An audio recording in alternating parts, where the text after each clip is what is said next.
to George Kwekunti channel. As I promised you, this channel will give you very powerful content that is highly educative and also something that is practical. Today, we want to talk about books and the printing history. How far have we traveled as book people? The beginning of books and 21st century. What is happening? So first of all, as I said, when you talk about books, people say, why should we read? I want to take you back to history, which is 3,500 years ago.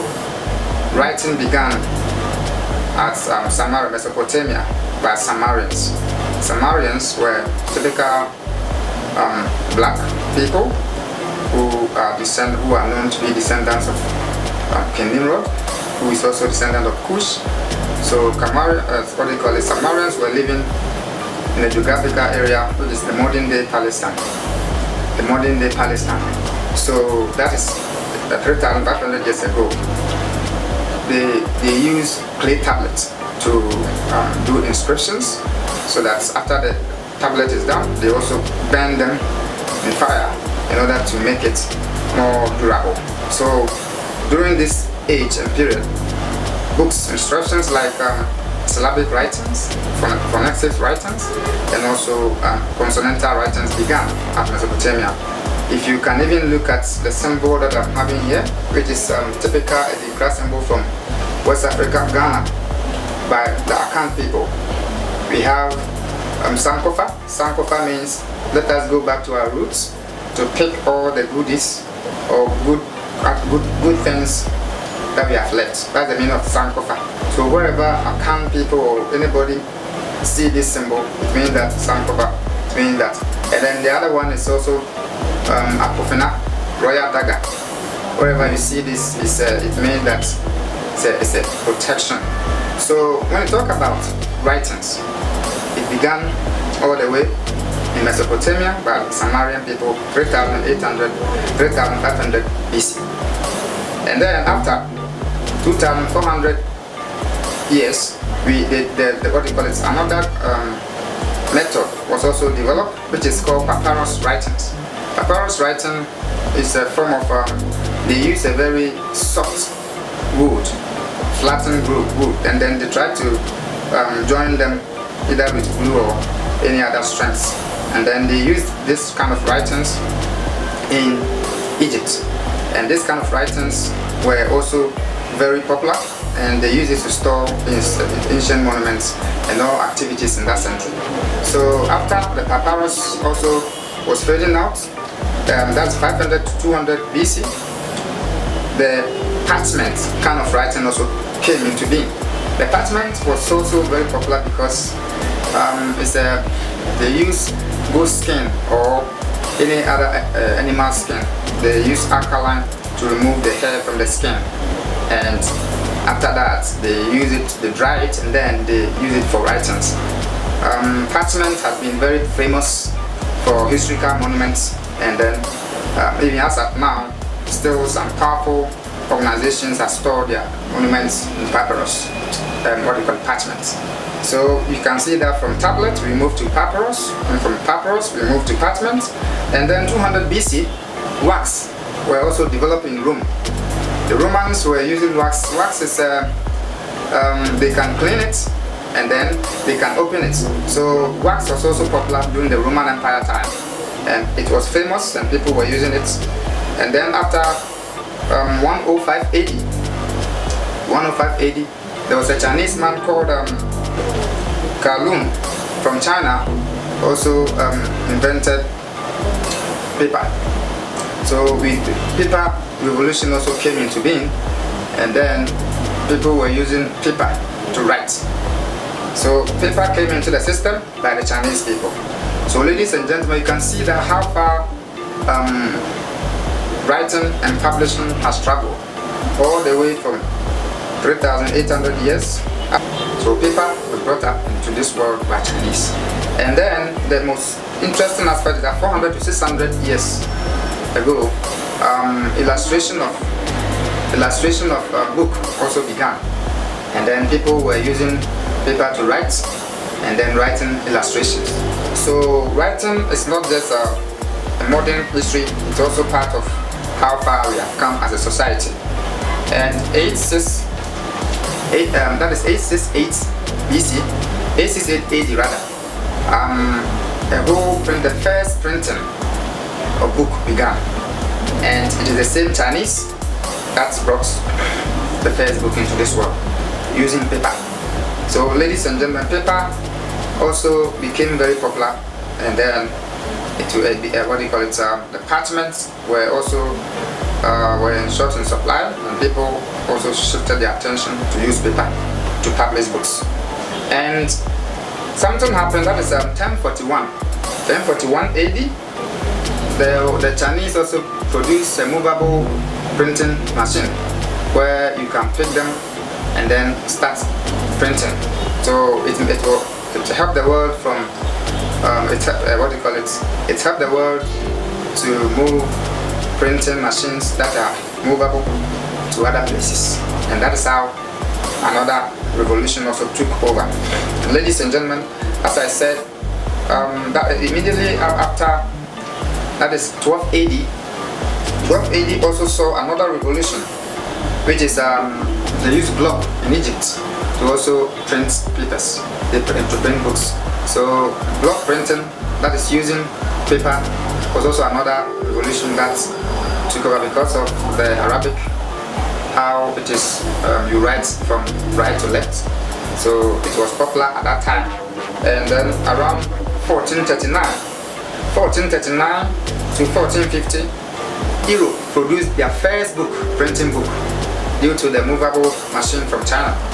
They were able to produce the first book. So Europeans were also using paper to print their books, and that was very, very interesting. And then the world history also became very, very interesting. And then the most fascinating aspect that was also is around 1455 AD. 1455 AD, Gutenberg Bible was printed, and printing began in European. It became very popular. That is Gutenberg Bible. The guy's name was Gutenberg, so he produced the first ever Bible in the world, and that also became very popular. And then people were also beginning to get more interest in writing and books. So 1639, the first book printed in the United States, which was the New World, through the Puritan people who were new people from Europe to United States, the new land. They produced the first American book. So 1744, chlorine was developed, and printing industry became very powerful because people wanted new color, different color for their book, and that was also brought a very powerful revolution in books industry, all the way from 3,500 years. And around 1832 also saw a book sleeve. So people were able to cover the book and then have a book cover. They call it book sleeve. So that also brought another change into the system. People can now have a book with a cover. And around 1933, the Nazi also started banning books. That was also very interesting because they wanted to control the German people. Adolf Hitler and others wanted to control the German people, so and the German history. So they wanted to ban all information regarding to books. And the most interesting part is also that a new revolution also happened in around 1989. So the internet coming into play, and now the first time we were able to publish book on internet, and people were so happy, and people patronized reading online. And another revolution happened which also took the book industry to the highest limit, which is 1995, when Amazon came into the book system. The first ever software that were able to enable people to upload their own books online and then buy online version of the books through Amazon was also very, very interesting. And the book revolution took over. And now, as we speak, you can publish your book on Amazon. Anybody in Russia, Germany, Israel, Ghana, Nigeria, everywhere can buy your book. And that has also brought a new civilized revolution. So Amazon started with books, and now when they succeeded, they also included other projects. That now Amazon is the biggest company in the world. So when we are talking about books, you have to know the history behind books and who are the people who championed the books. So it is not one race that brought everything. All the races in this world contributed their quota, including the blacks, the Europeans, the Chinese, and all people, Arabs, and everybody. So the question we want to ask the world, people ask me that why should we read books? What is so important? Today I want to let you understand something. I want to talk in line with Christian beliefs and perspective. Because as a Christian man, I believe that God created the world. And then, so denying any one of them, of the three, will also make your life incomplete. Because let's talk about the body. If you don't eat, if you don't have good shelter, if you don't exercise, you will die. Your body needs all good nutrition in order to survive. So we eat, we drink, and then we have shelter. We also live for the soul. You need to have loved ones. You need to have people around you. You need to have people who care about you, whether your colleague at work or your family members or your wife or your siblings. So your soul is very important. And if you believe in God, you go to church or whatever your belief system are, that is also your soul aspect. Now let's come to the mind. The mind is like a chip in your phone or a SIM card that you are putting in your phone. So you need to put information on your SIM card in order for your SIM card to function. So it's upon this area that majority of the people in the world do not understand. That's why they don't achieve their life in full, because you need to read as many books as you can, because reading more books. Chinese Confucius said that if you sit down with a wise man on a round table for maybe 30 minutes, it's better than reading thousands of books. I George Pekunti can challenge him and say that that is not true, because if you sit down with one person cannot have all the minds, all the greater intelligence in the world. So if you read books from different powerful people, you accumulate a pool of wisdom that is greater than one man's knowledge. So I can put it to you that Confucius lied to us in that aspect. So I challenge everybody that books reading is compulsory to help you to live longer, to help you to achieve the three motive of living, which is the body, the mind. You are living partial life. You live for your soul and your body. You cannot also neglect all other aspects in that regard. So African people need to read more books, because if you look at the reading population, then the reading, according to some statistics that I will tell you, the reading community, the Israelis and the Jewish people are topping the list, and then their reading habits is 3 times the world average, and that explains why most Jewish people or Israelis are powerful in terms of wealth creation, in terms of technology, in terms of most of the things that we use. So African people need to understand that we don't we usually think that maybe going to school to learn is enough. That is academic learning is also part of learning. It's just less than 10% of learning. So we have different kinds of knowledge. We have synthetic knowledge, we have intuition knowledge, we have practical knowledge, we have cognitive knowledge. So reading book will earn you the advantage of learning from others' mistakes that you shouldn't have a whole life experience to make. So if you want to marry, you have to read more about marriage, read more about life, read more about how to manage yourself, how to manage your home, how to manage your interests and your partner's interests. If you want to do business, you have to read more books about leadership, more books about business, sales, negotiation, how to lead, and also how to sell, and how to preserve wealth, how to do business. There are books in all areas. So whoever is not reading is missing a whole lot that you will never know. So if you want to do engineering, there are many books. It's not only engineering alone. You have to understand how to sell yourself, how to write business proposals, how to do many other things. So I want to encourage the world that we have to be a reading people, if we want to achieve our goals, because there are a lot of things in this world that you will never meet the people to teach you, but their books are there to guide you. We have motivational books, we have academic books, we have novels, we have all manner of books, leadership, wealth creation, and all that. For example, not long ago, somebody gave an assignment on Napoleon Hill in the United States of America, and that is Andrew Kennedy gave him that assignment for 25 years to study why people make money and prosper and others become poor. And according to his research, he realized that those who made money, most of them also understood what they wanted, and they were all reading. They took advantage of every other information available. So you cannot just prosper. If you're a young man in Africa, you should know in 21st century, we are entering into a very huge revolution that will require knowledge. Let's take, for example, the world has traveled all the way from Mesopotamia 8,200 years ago, and then the what they call it, Canaan became Babylonia, and then Babylon grew so well, became a mighty nation, and then Babylon and Egypt, sister nation, did so well. After Babylon, then Persia also conquered Babylon and became another mighty force. Then Alexander the Great from Greece, also 1 BC, also attempted to conquer Persia when King Darius II was the king at that time.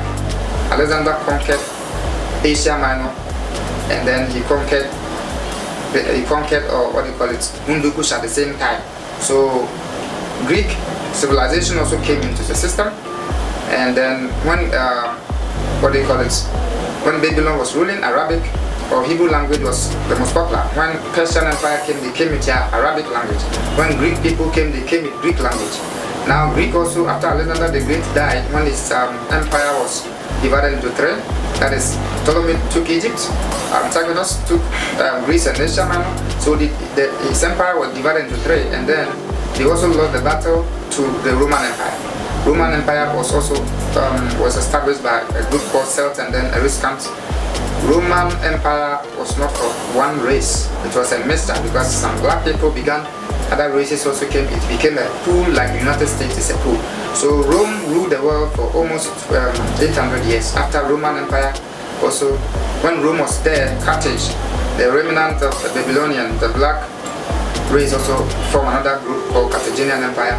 It was another elite nation that rubbed shoulders with Rome. Hannibal himself crossed the Attic to destroy Roman soldiers. He fought. There was a battle that he destroyed 60,000 soldiers in one confrontation. A bigger history that the Romans will never forget. So they also retaliated over and over, and then Hannibal was destroyed. Carthage was destroyed, and they burned the whole Carthage. They sorted the whole land of Carthage. So Carthage disappeared in history, the same way Babylon will disappear. So what happened is that now, after Roman Empire collapsed, the whole world, let me say, apart from Ethiopia, that also defeated Augustus Caesar in 25 BC, Rome governed the entire world into provinces. And then when Rome was also destroyed, let me say, Roman Empire collapsed, the Europeans also started building their remnant, and then Ghana Empire also was springing. It became Songhai Empire. They built the first university ever on the planet, that is University of Al-Karim. So Africans in West Africa here built the first ever university on earth, University of Al-Karim. The second one is University of Timbuktu. It is in Morocco right now as we speak. And then the Mohammedans decided to attack them, and then most of the West Africa, the Songhai Empire people also split, and some of them came to Ghana and part of the West Africa. So if you look at the world history, then the British Empire also became, after the Roman Empire, the most significant empire that has also ruled the world with their language and everything is the British Empire. That took over before the Second World War. And after the Second World War, after ruling, the British has ruling for almost 110 to 120 years. They also lost the battle to the Anglo. They lost because after the Second World War, Anglo-Americans took over. And since 75 years from now, America has been able to dictate and rule the world. America is a pool of people from different races. The blacks, Arabs, Jews, whites, all manner of people are there, Indians. So the whole world has traveled all the way from 8,200 years ago up to 21st century, 2021. And now, as we speak, Chinese are also rising, the Russians are also rising, and other power play are going on. As to whether the United States can hold on to the power in 21st century is also a question, because China is also growing. If last time I checked, China has developed a very powerful ballistic missile that is also very fast,